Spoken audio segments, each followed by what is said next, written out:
Hey guys, this is Preeti. Welcome back to my channel. दोस्तों, आज हम बात करने वाले हैं एक 2014 हॉलीवुड थ्रिलर के बारे में जिसका नाम है क्रिस्टी।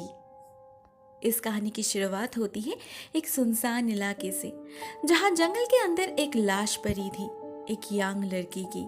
किसी ने बहुत ही बेरहमी से गला काटकर उसका खून किया था। इसके अलावा भी उसके पूरे शरीर पे टॉर्चर मार्क्स थे और साथ में उसका गाल काट के लिखा गया था द लेटर के। कुछ हुडेड व्यक्ति उसे घेर कर खड़े थे। इस लड़की की तस्वीर निकाल रहे थे वो लोग। फ्लैशबैक में हमें पता चलता है इस लड़की का नाम है हेदर। पिछले 3 दिन से गायब थी वो। जरूर इन्हीं लोगों ने उसे किडनैप किया था और कल रात इसी जंगल में उसका खून भी जरूर इन्हीं लोगों ने किया है। सिर्फ यही नहीं, उसके सारे टॉर्चर वीडियोस, इवन उसके मर्डर वीडियोस, सब कुछ रिकॉर्ड करके इन लोगों ने डार्क वेब में भी अपलोड कर दिया है। असल में ये लोग एक एंटीक्राइस्ट कल्ट के लोग हैं जो भगवान के फॉलोअर्स का खून कर रहे हैं। उनकी मेन टारगेट्स बनती है यंग लड़कियां, जिन्हें वो क्रिस्टी बुलाते हैं। क्रिस्टी एक लैटिन वर्ड है जिसका इंग्लिश मीनिंग होता है followers of Christ. In ritual killings के माध्यम से वो इस दुनिया में शैतान को वापस लाना चाहते हैं। पुलिस को महीने में ऐसी 1-2 लाशें मिल ही जाती है, मगर वो कुछ कर नहीं पा रहे क्योंकि उनके पास कोई क्लू ही नहीं है।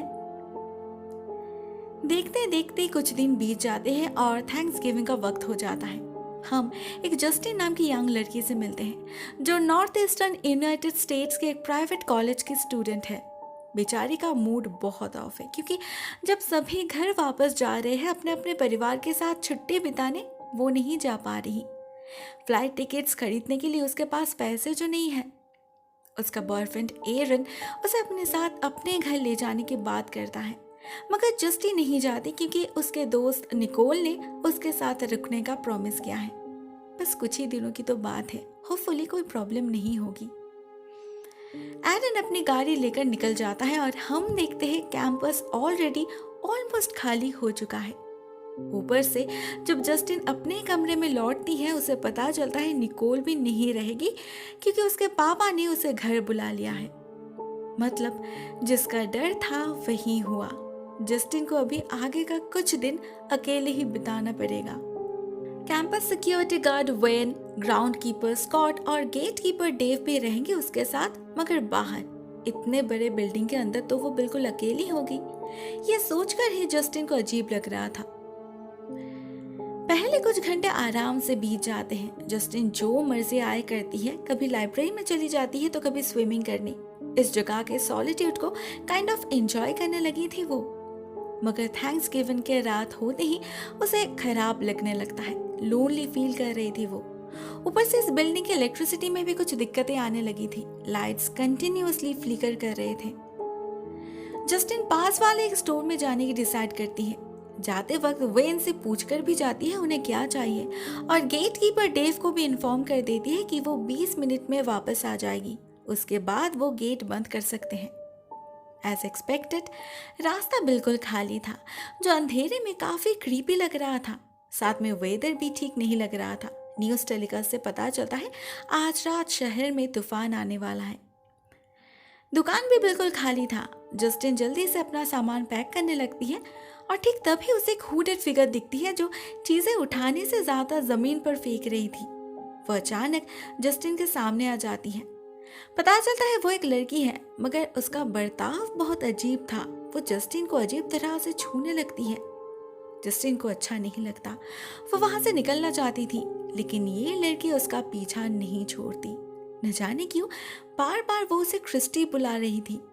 फालतू में उससे बहस करने लगती है ये लड़की। उसे थ्रेट भी देती है कि वो बहुत बड़ी मुसीबत में है। और जब जस्टिन घर लौट रही थी तब भी रास्ते पर उसके गाड़ी के सामने आ जाती है बार बार।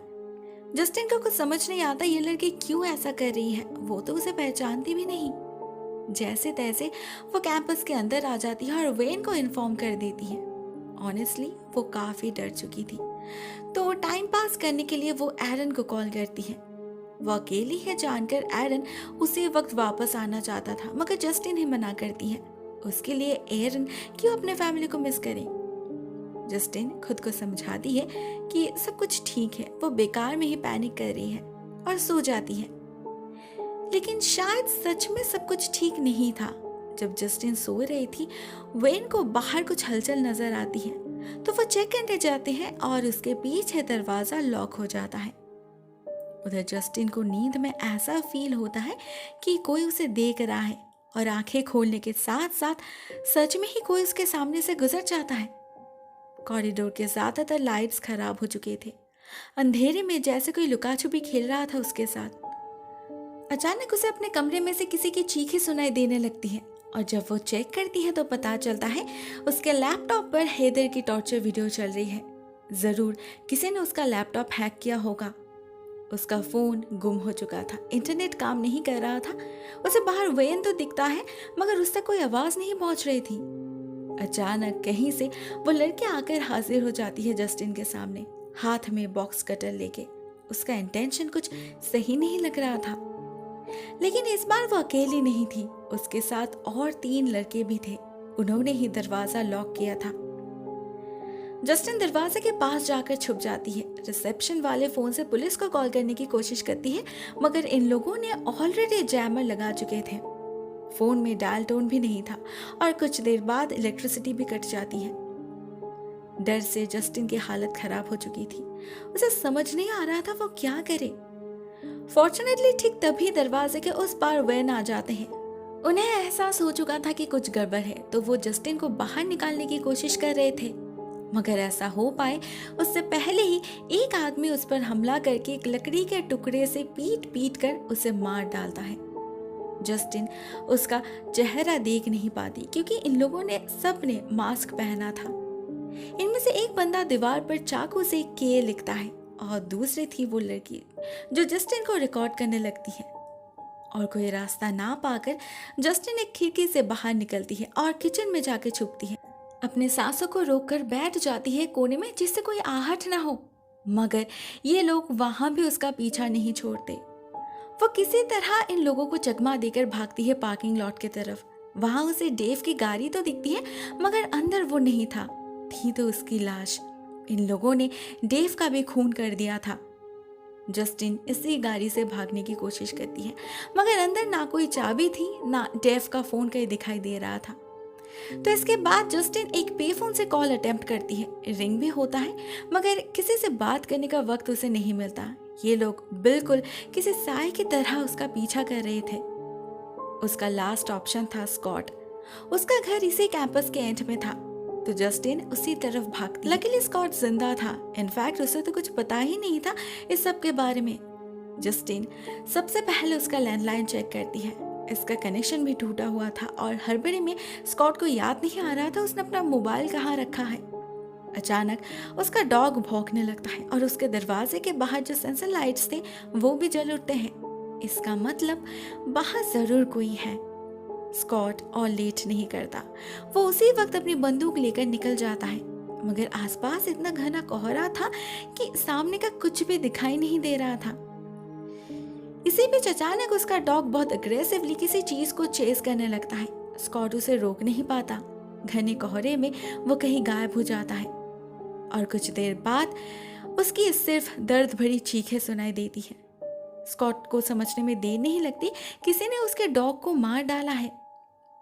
जस्टिन को तब तक कीज और उसका फोन मिल चुका था। वो बस 911 पे कॉल करने ही वाली थी कि स्कॉट हड़बड़ी में एक गलत स्टेप ले लेता है। असल में गुस्से में वो अपना आपा खो चुका था। कुछ सोचे समझे बिना ही वो दौड़ लगाता है उनके पीछे और एज अ रिजल्ट वो लोग उसे पकड़ लेते हैं। जस्टिन के आंखों के सामने फांसी लगा के मार डालते हैं उसे। अभी शायद जस्टिन की ही बारी थी मगर वो इतने आसानी से हार मानने वालों में से नहीं थी। कीज और फोन लेकर वो लाइब्रेरी की तरफ भागने लगती है। तभी उसे 911 से कॉल आता है। पिछली बार उसका कॉल कनेक्ट नहीं हो पाया था इसीलिए पुलिस खुद उसकी खबर ले रही है। ऐसे वक्त पर उनका कॉल पाकर जस्टिन के लिए किसी मिरेकल से कम नहीं था। वो उन्हें कॉलेज का एड्रेस देकर लाइब्रेरी में आने के लिए रिक्वेस्ट करती है। वो वहीं पर होगी। पहले उसे लगा शायद वो बच जाएगी लेकिन जब उसे इस कॉल से उस लड़की की आवाज आने लगती है, वो पुलिस ऑफिसर उसे क्रिस्टी कहकर बुलाती है तभी वो समझ जाती है ये जरूर उन्हीं लोगों का कोई चाल है। स्कॉट मेंटेनेंस का काम करता था, तो उसका नंबर पूरे कैंपस में हर जगह लिखा है। उसे कांटेक्ट करना कोई बड़ी बात नहीं है। और अभी तो वो लोग उतने ही आसानी से जस्टिन को भी ढूंढ लेंगे, क्योंकि उसने खुद ही उन्हें इनवाइट जो किया है। ऑल्सो ये फोन अभी और किसी काम का नहीं, क्योंकि उन लोगों ने इस फोन पे भी नेटवर्क जैमर लगा दिया है। फिर से एक बार चूहे बिल्ली का खेल शुरू हो चुका था। अंधेरे में जस्टिन को प्रॉब्लम हो रही थी उन्हें लोकेट करने में, मगर ये लोग तो बिल्कुल किसी बिल्ली की तरह चल पा रहे थे। बहुत देर तक आगे पीछे घूमने के बाद जस्टिन टेरेस में जा पहुंचती है, मगर उसके बाद क्या, कहाँ जाएगी वो? और कुछ ना पाकर वो छत से कूद जाती है। फॉर्चुनेटली नीचे एक पेड़ था, इसलिए वो डायरेक्टली जमीन पर नहीं गिरती, ज्यादा चोट भी नहीं लगती उसे। वो सीधा बाहर की तरफ भागने लगती है, मगर रास्ते में उसे एक गाड़ी नजर आती है, जिसे देख के दूर से ही वो पहचान लेती है कि ये एरन की गाड़ी है, मतलब एरन लौट आया है उसके लिए। लेकिन जस्टिन उसे रोक पाती, वार्न कर पाती, इससे पहले ही वो कैंपस के अंदर घुस जाता है और सामने एक लड़की को देखकर जस्टिन समझकर बुलाने लगता है, क्योंकि उसे लगा था कैंपस में अभी सिर्फ वो ही अकेली लड़की है। उसे तो पता ही नहीं था कि ये उन लोगों का एक चाल है उसे मारने का, जिसमें वो कामयाब हो भी जाते हैं। जस्टिन के सामने ही वो लोग एरन को चाकू से स्टैब करके मार डालते हैं। जस्टिन कुछ नहीं कर पाती, हेल्पलेसली देखने के सिवा। लेकिन अपने प्रेमी को अपने आंखों के सामने ऐसे मरते देख उसके अंदर कुछ बदल जरूर जाता है। वो एरन के गाड़ी से इनमें से एक आदमी को ठोक देती है, और फिर जब इस गाड़ी का इंजन खराब हो जाता है, गाड़ी बंद पड़ जाती है, जस्टिन बाहर की तरफ नहीं भागती बल्कि जिम की तरफ भागती है। उसके दिमाग में जरूर कुछ और चल रहा था। उसे और भागना नहीं था, बल्कि अभी बदला लेना था उसे। तो वो वैसे ही प्लान रेडी करने लगती है। एक आदमी को वो ललचा कर स्विमिंग पूल के पास ले जाती है। जैसे ही वो बंदा झांक कर पानी को चेक करने लगता है, जस्टिन पीछे से उस पर हमला कर देती है। एक चाबी से उसके गले में स्टैब करके उसे लेकर खुद पानी में कूद जाती है। उसे तब तक नहीं छोड़ती जब तक उसकी जान निकल न जाए। 4 में से 2 का काम खत्म हो चुका था, बाकी थे और 2, मगर आगे का प्लान रेडी करने के लिए जस्टिन को इनफ वक्त नहीं मिलता। एक बंदा ऑलरेडी अंदर आ चुका था, तो वो जल्दी से बाथरूम के अंदर जाकर छुप जाती है और जो कुछ भी उसके हाथ में आता है उससे ही एक वेपन बनाने लगती है। उधर हम देखते हैं तीसरे बंदे को पानी में वो लाश दिख चुकी है, लेकिन इससे वो घबराता नहीं, उल्टा आवाज को फॉलो करके बाथरूम तक पहुंच जाता है। शायद वो बहुत ज्यादा कॉन्फिडेंट था कि जस्टिन उसके हाथ से बच नहीं पाएगी, मगर हुआ कुछ उल्टा ही। जस्टिन सिर्फ चकमा देने में कामयाब नहीं होती उसे, बल्कि एक मेकशिफ्ट वेपन से उसे जान से मार भी डालती है, एक ही झटके में। लेकिन वो इनकी तरह पागल तो नहीं थी कि इन लोगों को मार कर उसे मजा आएगा। उसे बहुत गंदा फील हो रहा था। मास्क हटाकर देखने पर उसे पता चलता है इन लोगों की उम्र भी शायद उसी की जैसी होगी। ये लोग भी शायद किसी कॉलेज के स्टूडेंट होंगे, मगर इनके अंदर का इंसान उससे बहुत अलग है। इंसानियत है ही नहीं इनमें। जस्टिन जब इस बंदे का फोन चेक करती है तो उसे कुछ पुराने वीडियो क्लिप्स मिलते हैं, सारे के सारे टॉर्चर वीडियोस बेकसूर लड़कियों के, जिन्हें इन लोगों ने मारा है। यही उनका मकसद है। दुनिया भर में जितने भी खूबसूरत प्योर एंड यंग लड़कियां हैं जो भगवान पर भरोसा करते हैं, ये लोग उन्हें मारना चाहते हैं। एक बहुत बड़ा नेटवर्क काम कर रहा है इससे पीछे। इनके हाथ से कोई लड़की सेफ नहीं है। सब कुछ देखने के बाद जस्टिन डिसाइड करती है कि वो उस लड़की को भी मार डालेगी। सभी को ना सही, एटलीस्ट इस ग्रुप को तो खत्म कर ही सकती है वो। इससे दुनिया का भला होगा। तो वो अपना फाइनल प्लान रेडी करती है। बहुत सारे पूल केमिकल्स मिलाकर एक मिक्सचर बनाती है और फिर इस मरे हुए लड़के का मास्क पहनकर बाहर की तरफ भागने लगती है। बाहर वो लड़की गाड़ी में बैठी थी। जस्टिन को आते देख उसे लगा जरूर उसका पार्टनर होगा, मगर अचानक ही जस्टिन उस पर सारा पाउडर डाल देती है। वो लड़की इसके लिए प्रिपेयर्ड नहीं थी। वो घबरा जाती है और जस्टिन पर हमला करने आती है। जस्टिन पहले से ही तैयार थी।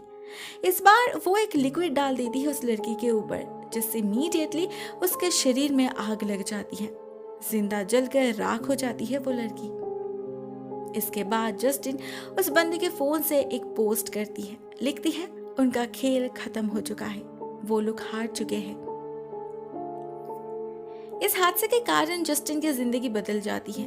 वो अपना नाम चेंज करके सच में ही क्रिस्टी रख देती है और अभी उसका बस एक ही गोल है, इन लोगों को ढूंढ निकालना और इनका खात्मा करना।